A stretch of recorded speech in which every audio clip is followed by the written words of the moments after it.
أهلا بيكم. أنا مروة خبيرة العلاقات الاجتماعية وحلقة جديدة من الدنيا أحلى مع مروة. النهاردة بقى هنتكلم في موضوع مهم جدا، هو فن التعامل مع الآخر.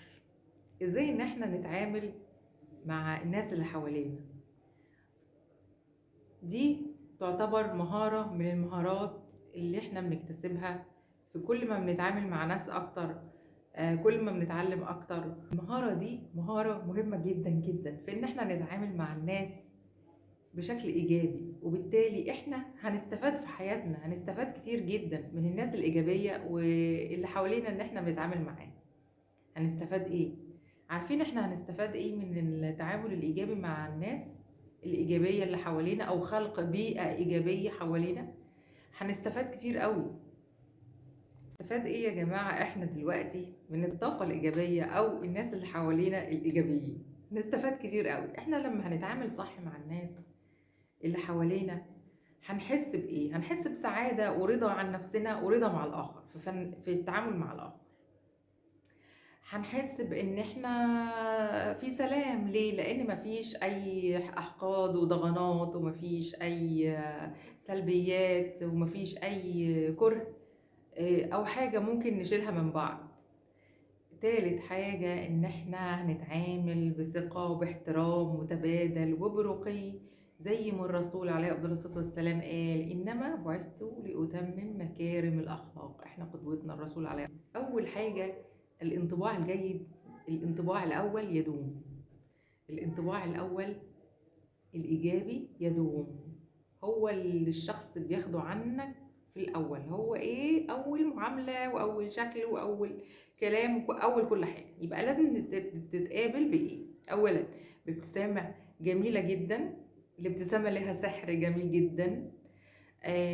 انتوا عارفين ان في دراسة اتعملت عن الابتسامة ديت، انه احنا اطفال لحد ما بنكبر بنفقد 7 مرات معدل الابتسامة دي. تخيلوا لأي مدى بنبقى كؤبة يا جماعة. احنا اكتئبنا يا جماعة لما كبرنا. ابتسموا يا جماعة، ابتسموا للحياة. رقم 2 السلام، طريقة السلام. ايه هي بقى الخطوات اللي احنا المفروض نتبعها علشان نتعامل مع الناس اللي حوالينا؟ طبعا هناك عدة خطوات عشان نوصل لتعامل إيجابي وطاقة إيجابية ممكن تحقق لنا السلام والأمان وتحقق لنا الرضا عن نفسنا وعن اللي حوالينا. افصلي نفسك أو افصل نفسك عن أي ظروف أنت بتمر بيها، وتعامل مع الناس. اخرج من اللي انت فيه بتعاملك مع الناس ديت، وحاول تفصل بين أي حاجة وبين إن أنت تبدأ تاخده بشكل إيجابي، إن أنت تاخده فاصل أو تاخده حاجة لتغيير جو بره الحاجة دي اللي تعباك أو مخلياك مشايل طاقة سلبية. تاني حاجة السلام. طريقة السلام بتفرق جدا في مقابلتك للشخص اللي قدامك، سواء ان انت بتسلم عليه مثلا وانت متضايق، او بتسلم عليه وانت مبسوط، او بتسلم عليه بطريقة فيها تعالي او تكبر، او بتسلم عليه بطريقة فيها حرارة جدا. ومن هنا انا عايزة ادي للناس بجد فكرة، انه يعني اي شخص قدامك بتقابله ملوش دعوة باي حاجة شخصية انت بتمر بيها، ملوش دعوه باي حاجه. يعني هو ملوش ذنب في ان انت حصل لك حاجه فانت تقابله بطريقه مش كويسه او تتعامل معاه بطريقه مش كويسه. هو ما يعرفش ايه اللي حصل معاك وهو بيتعامل معاك. ممكن يعني يسأل نفسه هو ليه بيتعامل معاها كده. بعد كده بتيجي حتى في اختيارك للألوان اللي بتلبسيها، في سلامك مع الناس، في كلامك.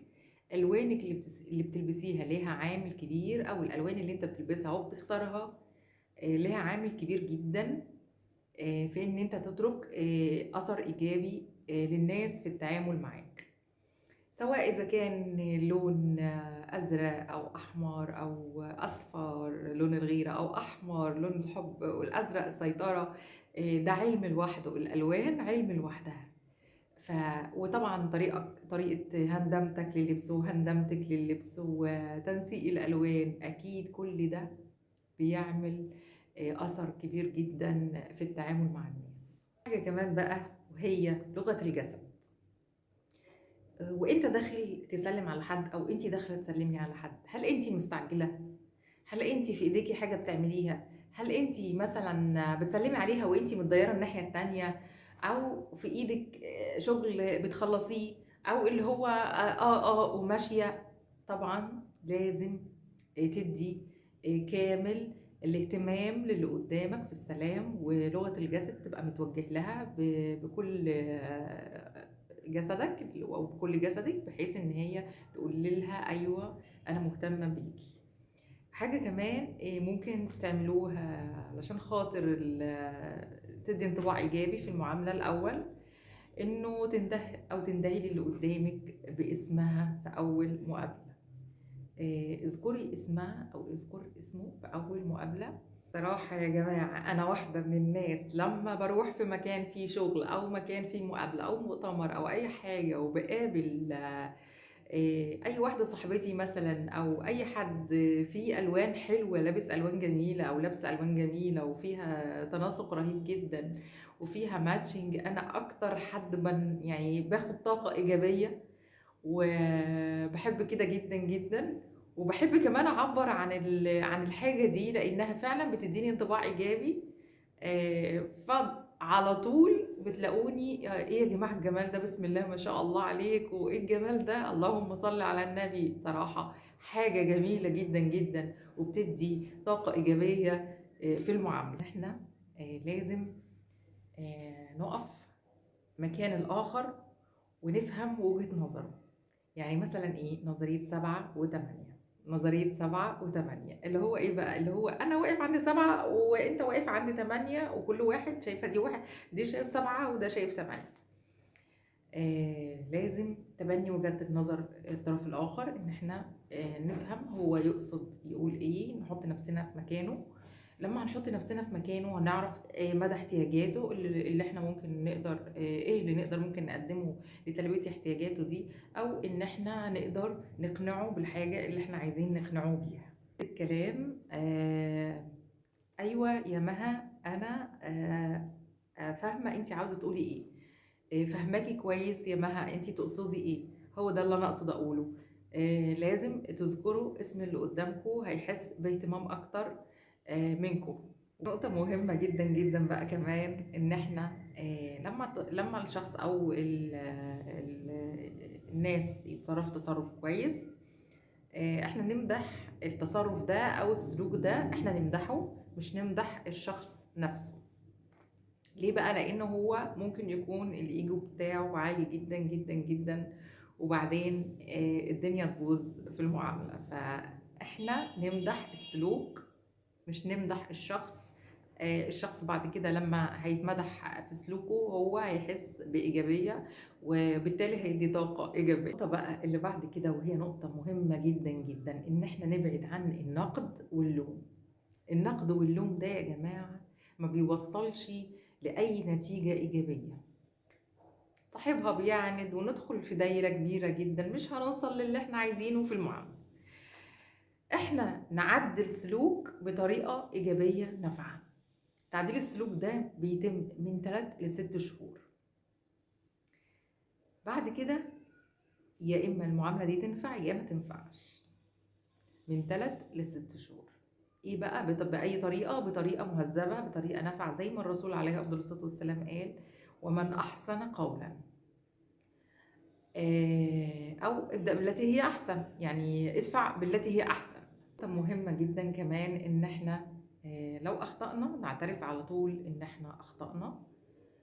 لو حد جه كلمنا مثلا في حاجة احنا فعلا أخطأنا فيها، والمفروض اللي هو يعني يبين خطأنا، لا احنا نقول له فعلا احنا أخطأنا ونحطه في دايرة الحل، وكان المفروض نتصرف كده كده كده. وطبعا ده منعا للتبريرات الكتير والمشاكل والكلام والحديث اللي ملوش أي فايدة.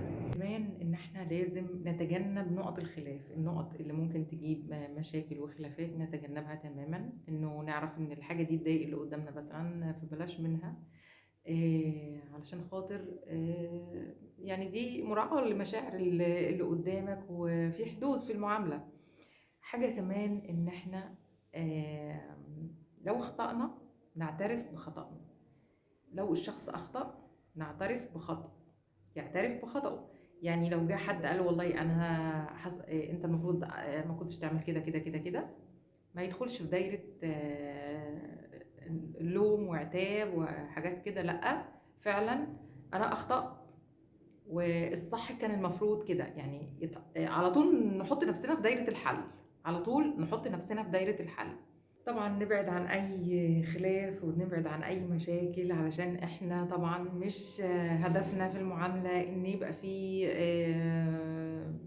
بغضاء أو أي مشاحنات ما بيننا وما بين اللي قدامنا، ولازم نعرف هو بيتضايق من إيه وما نعملهوش علشان نراعي مشاعره ويبقى في طاقة إيجابية أو معاملة إيجابية وناس إيجابية حوالينا. بقى مهمة كمان إن إحنا نتجنب إن إحنا نتدخل في الحياة الشخصية للي قدامنا. ما نتكلمش في الحياة الشخصية اللي قدامنا، خلينا نتكلم في يومياتنا واللي بيحصل في يومنا، في معاملاتنا العادية اللي ما بيننا وبين بعضينا. طبعا لأن ده ممكن يخوف اللي قدامك منك أو يخوف اللي قدامك منك، ويسأل نفسه سؤال: هو ليه بتتدخل في حياتنا؟ هي ليه بتتدخل في حياتنا؟ ليه بتجمع معلومات مثلا عننا؟ ليه تحب تعرف عن حياتنا الشخصية اللي احنا مش عايزين نديهولها؟ إلا إذا لو إنه اللي قدامك هو حكالك عن حياته الشخصية وبالتالي حب يسمع رأيك، فأنت مثلا تقول له أنت حابب تسمع رأيي في الموضوع ده؟ وهو طبعا زي ما يحب. وبكده أنا اتكلمت عن بعض النقط، طبعا ما لمتهاش كلها، في فن التعامل مع الآخر أو مع الناس. لو في أي حاجات زيادة أتمنى منكم إنكم تقولوها لي في التعليقات، وأتمنى تكونوا استمتعتوا معايا بوقت جميل، وشكرا على وقتكم اللي انتوا قضيتوه معايا، وإلى اللقاء في حلقة تانية في الدنيا أحلى مع مروة.